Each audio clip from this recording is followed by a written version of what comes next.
നമസ്കാരം. എൻ്റെ എല്ലാ പ്രിയ പ്രേക്ഷകർക്കും തിരുവോണ ആശംസകൾ. ഒരു തിരുവോണ ദിവസം രാവിലെയാണ് ഞാൻ ഈ വീഡിയോ പിടിക്കാൻ നിൽക്കുക. ഔട്ടം ദിവസം, പിറ്റേ ദിവസം ഔട്ടം രാത്രി 9 മണിയാകുമ്പോൾ ഈ വീഡിയോ നിങ്ങളുടെ മുന്നിലേക്ക് എത്തുകയും ചെയ്യും. ഓരോ ഓണക്കാലവും കടന്നു പോകുമ്പോൾ നമ്മെ ഓർമ്മിപ്പിക്കാൻ ചിലത് ബാക്കി വെക്കുന്നുണ്ടോ?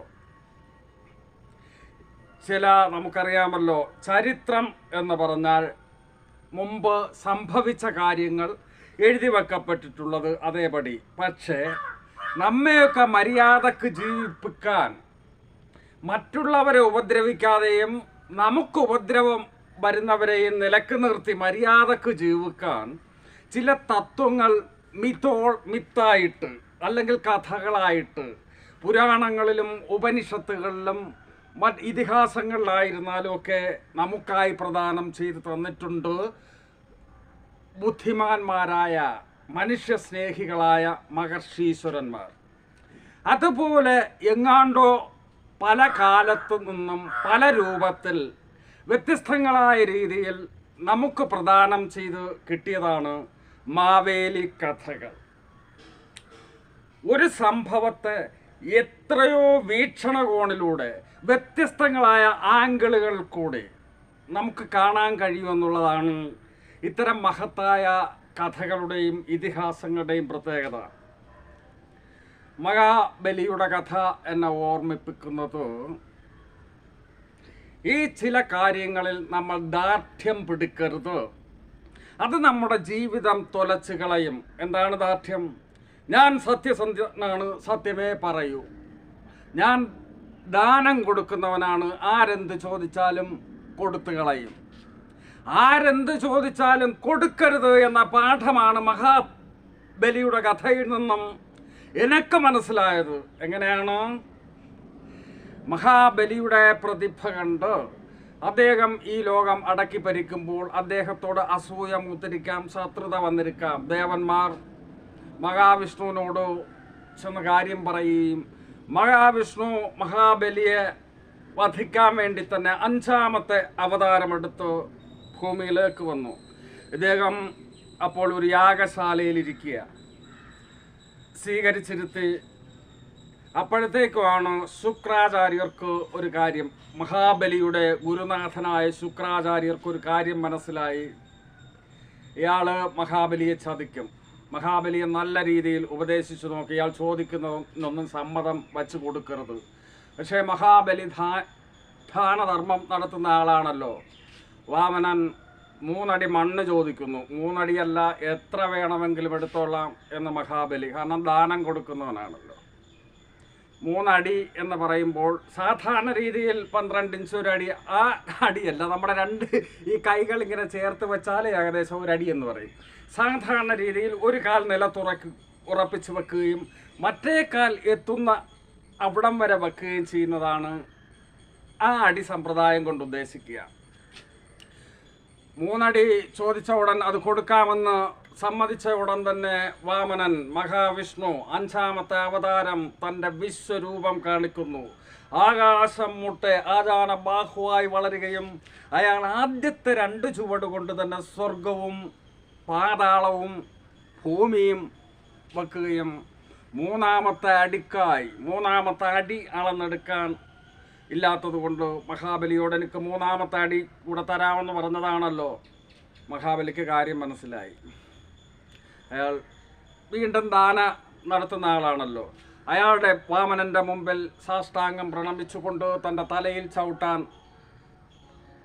പറയുകയും അങ്ങനെ തലയിൽ ചവിട്ടി വാമനൻ മഹാബലിയെ പാതാളത്തിലേക്ക് നിഷ്കാസനം ചെയ്യുകയും ചെയ്യുന്നൊരു കഥ. ഇത് കഥയാണ്, നടന്ന സംഭവമായിരിക്കണം നിർബന്ധമില്ല. പക്ഷേ ഇതിലൊരു കണ്ടന്റ് ഉണ്ട്, അതാണ് നമുക്ക് ആവശ്യം. ആവശ്യമില്ലാതെ ഏവനെങ്കിലും എന്തെങ്കിലും ചോദിച്ചാൽ സത്യസന്ധതയുടെയോ പറഞ്ഞ വാക്കിൻ്റെയോ പുറത്ത് അയാൾക്ക് കൊടുക്കരുത്. ഇത് പാഠമാണ്. നോക്കൂ, സ്വന്തം നാശം ഉറച്ചു വച്ചിട്ട് കവചകുണ്ടലം അർജുനനെ രക്ഷിക്കാൻ വേണ്ടി അയാളുടെ അച്ഛൻ ദേവേന്ദ്രൻ വന്നിട്ട് കവചകുണ്ടലങ്ങൾ ചോദിച്ച് അറുത്തെടുത്ത് കൊടുക്ക കർണനെ അറിയില്ലേ? നമ്മൾ കർണനെ പോലാകരുത്, മഹാബലിയെ പോലാകരുത്. ചെയ്യേണ്ട കാര്യം ചെയ്യേണ്ടിടത്ത് വെച്ച് ചെയ്യണം. അങ്ങനെ ഞാൻ മുമ്പ് പറഞ്ഞതുപോലെ സ്വയം ബോധത്തിൻ്റെ ഉൾക്കാഴ്ചകളിലേക്ക് ജീവിതത്തെ എങ്ങനെ മുന്നോട്ട് നയിക്കണം, പ്രതിസന്ധികളിൽ നിന്നും പ്രതിസന്ധികളിലേക്ക് പോകുന്ന ജീവിതത്തെ സ്വയം എങ്ങനെ നാം നേരിടണം എന്നുള്ള തിരിച്ചറിവിൻ്റെ പാഠങ്ങൾ എല്ലാ സംഭവങ്ങളിലും എല്ലാ പുരാണ കഥകളിലും ഉണ്ട്. കഥകളെ ആ കഥകളായിട്ട് ഇങ്ങെടുക്കരുത്, അതിൻ്റെ കണ്ടന്റ് മാത്രം എടുക്കുക. അപ്പോൾ ജ്യോതിഷത്തിലെ അതിമഹത്തായ ഒരു പ്രശ്നം എന്ന സംഗതിയാണ് ഞാൻ പറഞ്ഞുകൊണ്ട് വന്നിരുന്നത്. ഇന്നും അത് തന്നെയാണ് പറയുന്നത്. അതിനു മുമ്പ് ചില കമൻസുകളുണ്ട്, അതിലേക്ക് ഒരല്പം പോയതിന് ശേഷം നമുക്ക് പ്രശ്നത്തിലേക്ക് വരാം. ഞാൻ മറ്റൊരു സംഗതി ഞാൻ പറയാം. ഇതിൽ വ്യക്തിപരമായ കാര്യങ്ങൾ ഓരോരുത്തരും ചോദിച്ചിട്ടുണ്ട്. ഞാൻ മുമ്പ് പലവട്ടം പറഞ്ഞിട്ടുണ്ട്, വ്യക്തിപരമായ കാര്യങ്ങൾക്ക് ഞാൻ ഉത്തരം കൊടുക്കുന്നതല്ല. അതിന് ഞാൻ ഫോൺ നമ്പർ പ്രസിദ്ധീകരിക്കുന്നുണ്ട്. എൻ്റെ ഫോൺ വഴിയോ വാട്സപ്പ് വഴിയോ വിളിക്കാം, ഞാൻ ഉത്തരം തരുന്നതാണ്. സാർ, അഗ്നിമാരുത യോഗത്തെക്കുറിച്ചൊന്ന് വീഡിയോ ചെയ്യുമോ? അതിൽ വീഡിയോ ചെയ്യാനൊന്നുമില്ല. അഗ്നിമാരുത യോഗം എന്ന് പറഞ്ഞാൽ അഗ്നിയും കാറ്റും തമ്മിൽ യോജിക്കുക. അഗ്നിയോട് കാറ്റ് അടുത്ത് കഴിഞ്ഞാൽ എന്താ ചെയ്യും? അഗ്നി കത്തും. അതാണ് നല്ലത്, അതാണ് സംഭവം. അപ്പോൾ അഗ്നിയെ പ്രതിനിധീകരിക്കുന്ന ഗ്രഹം എന്ന് പറഞ്ഞാൽ കുജനാണ്. വായുവിനെ, കാറ്റിനെ പ്രതിനിധീകരിക്കുന്ന ഗ്രഹം എന്ന് പറഞ്ഞാൽ ശനിയാണ്. ഇത് രണ്ടും കൂടെ ഒരുമിച്ച് ബന്ധപ്പെടുമ്പോൾ ആ ഭാവങ്ങൾക്ക് ഒരു നാശം ഉണ്ടാവുമെന്നാണ് പറയുക. എങ്ങനെ ഇവർ ബന്ധപ്പെടുക? ശനിയും കുജനും ഒരു രാശിയിൽ നിൽക്കുക, അവർ തമ്മിലുള്ള ബന്ധമാണ്.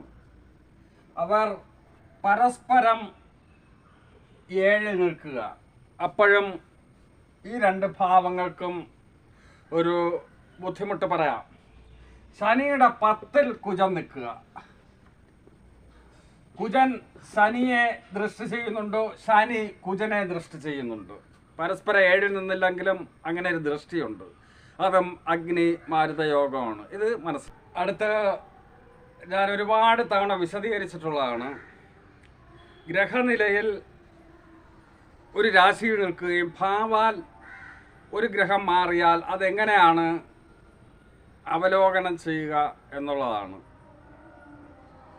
ലഗ്നം മേടത്തിൽ നിൽക്കുകയാണെന്ന് വിചാരിക്കട്ടെ.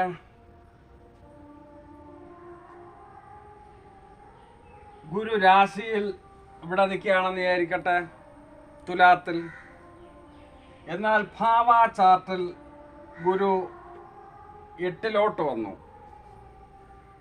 അങ്ങനെ ഉണ്ടാകുന്ന കാരണം ഈ തുലാൻ രാശിയുടെയും വൃശ്ചികം രാശിയുടെയും 2 പോർഷനുകൾ ചേർന്നതാണ് ഭാവം, 8-ാം ഭാവം.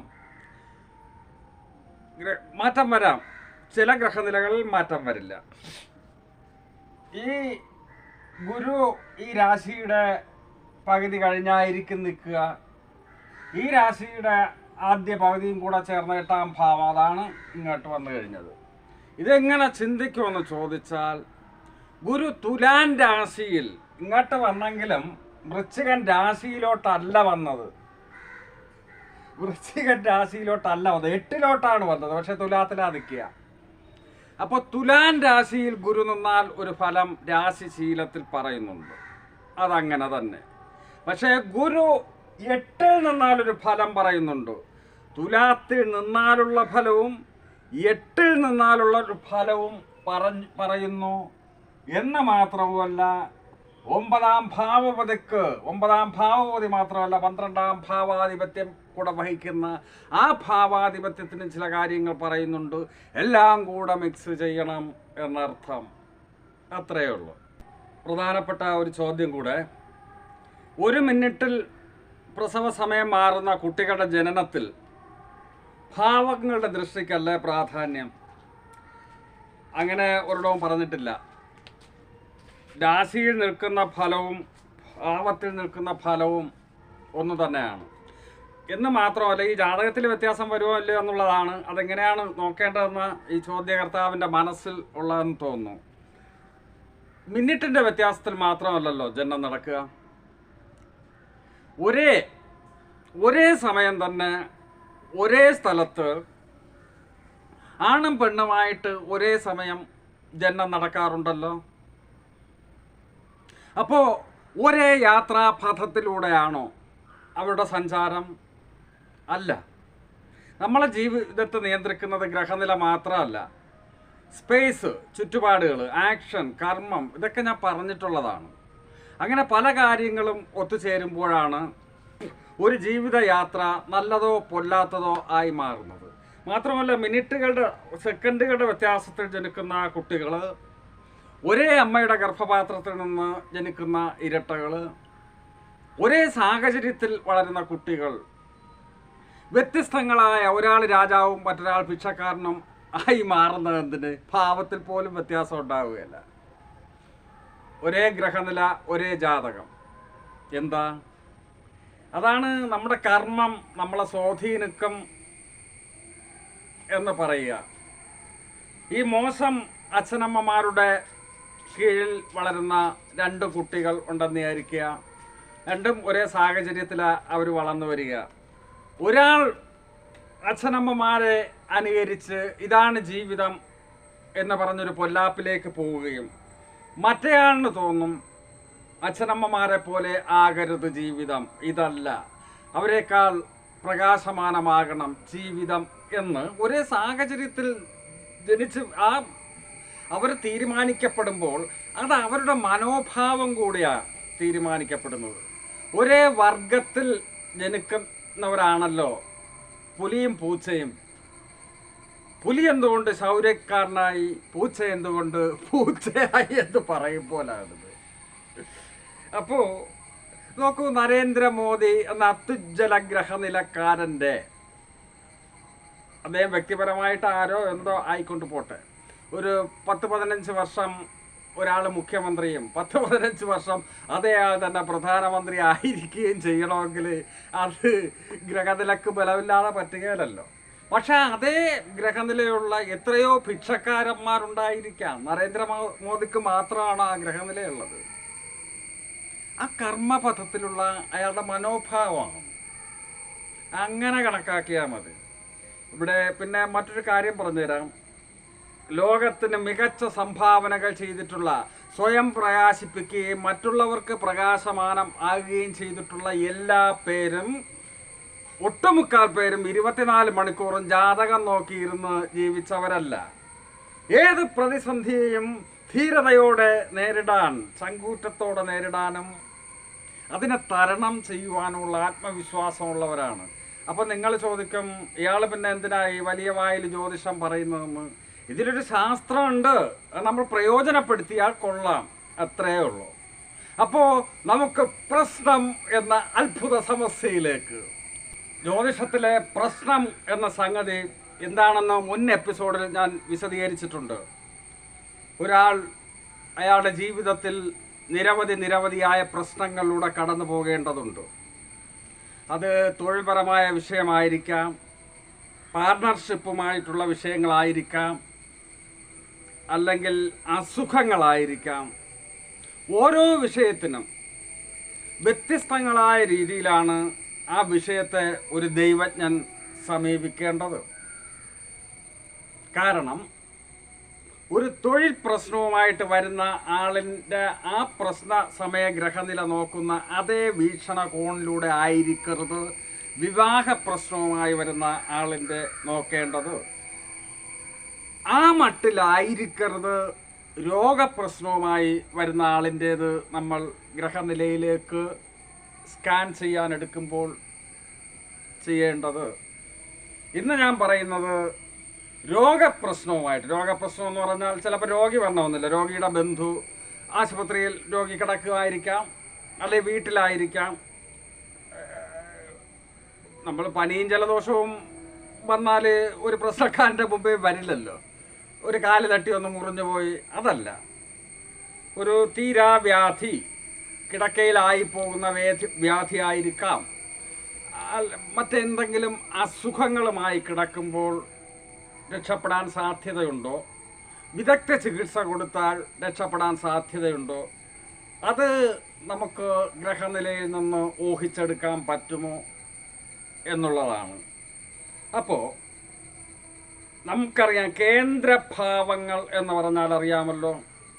നമുക്ക് പ്രശ്നവുമായിട്ട് വരുന്ന ആൾ അല്ലെ ഫോൺ ചെയ്യുമ്പോൾ അയാൾ പ്രശ്നം പറയുമ്പോൾ ആ സമയത്തെ ഗ്രഹനില നമ്മൾ എടുക്കുമല്ലോ സാധാരണ രീതിയിൽ. ആ ഗ്രഹനിലയിൽ ലഗ്നം എവിടെ നിൽക്കുന്നു എന്ന് നോക്കണം. ഇപ്പോൾ നമുക്ക് ഉദാഹരണത്തിന് മേടലഗ്നമാണ് കിട്ടിയതെന്നിരിക്കട്ടെ, ഏത് ലഗ്നവും കിട്ടാം. ആ സമയം പ്രസവ സമയം പോലെ എടുക്കുക. പ്രശ്ന സമയ ഗ്രഹനിലയിൽ വിവരമുള്ളവർ അങ്ങനെയാ ചെയ്യേണ്ടതെന്ന് ആചാര്യൻ കൃത്യമായി അടിവരയിട്ട് പറഞ്ഞിട്ടുണ്ട്. ഇതിൽ ലഗ്നം എവിടെ വരുന്നോ അതിൻ്റെ കേന്ദ്രഭാവങ്ങളിലേക്ക് നമ്മുടെ കണ്ണുകൾ പോകണം. കേന്ദ്രഭാവങ്ങൾ ഏതാണ്? 1, 4, 7, 10. ഇവയുടെ അധിപന്മാർ ആരാണെന്ന് നോക്കണം, അവരുടെ പൊസിഷനുകൾ നോക്കണം. ഇതിൽ 1-ാം ഭാവം കൊണ്ട് വൈദ്യനെ ചിന്തിക്കണം. വൈദ്യൻ 1-ാം ഭാവം കൊണ്ട് വൈദ്യനെ നാം ചിന്തിക്കുന്നു. 4 കൊണ്ടോ രോഗിയെ ചിന്തിക്കണം. പറഞ്ഞ തെറ്റിപ്പോയി. 4 കൊണ്ട് ഔഷധം ചിന്തിക്കണം. ഔഷധം. 7 കൊണ്ട് രോഗം ചിന്തിക്കണം. 10 കൊണ്ട് രോഗി ചിന്തിക്കണം. 1 കൊണ്ട് വൈദ്യനും, 4 കൊണ്ട് ഔഷധവും, 7 കൊണ്ട് രോഗവും, 10 കൊണ്ട് രോഗിയെയും ചിന്തിക്കണം. ചുമ്മാ അങ്ങ് ചിന്തിച്ചോണ്ടിരുന്നാൽ മതിയാ? ചുമ്മാ ചിന്തിച്ചോണ്ടിരുന്നാൽ മതിയാ? ഇതിൽ ചില കണക്ഷനുകൾ ആവശ്യമാണ്. ഇവിടെ ബന്ധുക്കളും ശത്രുക്കളും എന്ന് പറഞ്ഞ്, സമന്മാരും എന്ന് പറഞ്ഞൊരു വേർതിരിവ് ഗ്രഹങ്ങൾക്ക് കൊടുത്തിട്ടുണ്ട്. അത് ഞാൻ ആദ്യകാല എപ്പിസോഡുകളിൽ പ്രീ പ്രൈമറി തലത്തിൽ പറഞ്ഞിട്ടുള്ളതാണ്. അപ്പോൾ അതെന്താണെന്ന് അറിയില്ലെങ്കിൽ ഞാൻ അടുത്ത എപ്പിസോഡിൽ അതൊന്നുകൂടെ ആവർത്തിക്കാം. ഇതിൽ 4-ാം ഭാവം വഹിക്കുന്ന ഭാവാധിപനും, അതായത് ഔഷധം, 7-ാം ഭാവാധിപത്യം വഹിക്കുന്ന ആ ഭാവാധിപനും, അതായത് രോഗം, 2 പേരും ബന്ധുക്കളായിരുന്നാൽ ചികിത്സിച്ചാൽ രോഗം ഭേദമാകും. അപ്പോൾ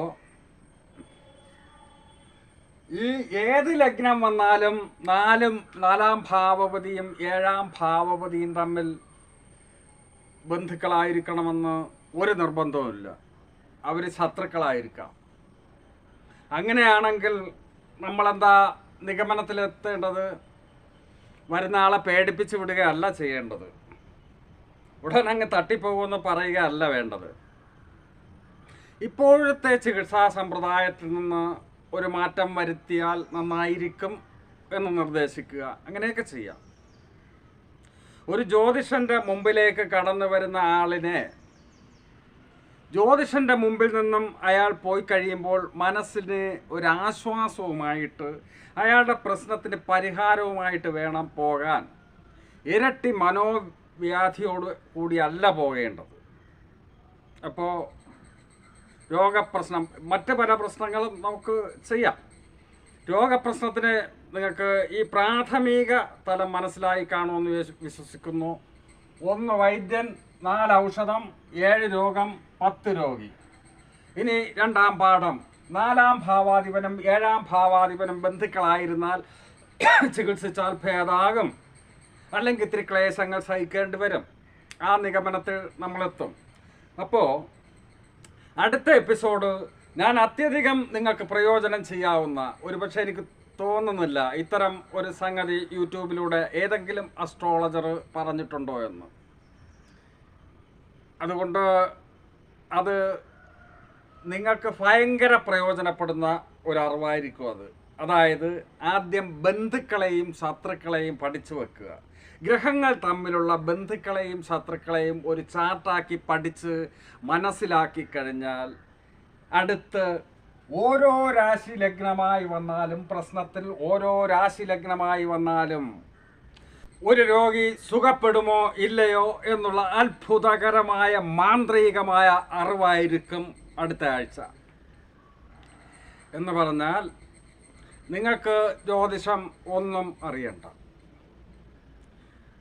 ഗ്രഹനിലയിലേക്ക് ചൂഴ്ന്ന് കണ്ണു നോക്കണ്ട. ഒരാൾ ഒരു രോഗപ്രശ്നവുമായി വന്നാൽ അയാളുടെ അസുഖം ഭേദമാകുമോ ഇല്ലയോ ഒറ്റ നോട്ടത്തിൽ എങ്ങനെ തിരിച്ചറിയാം?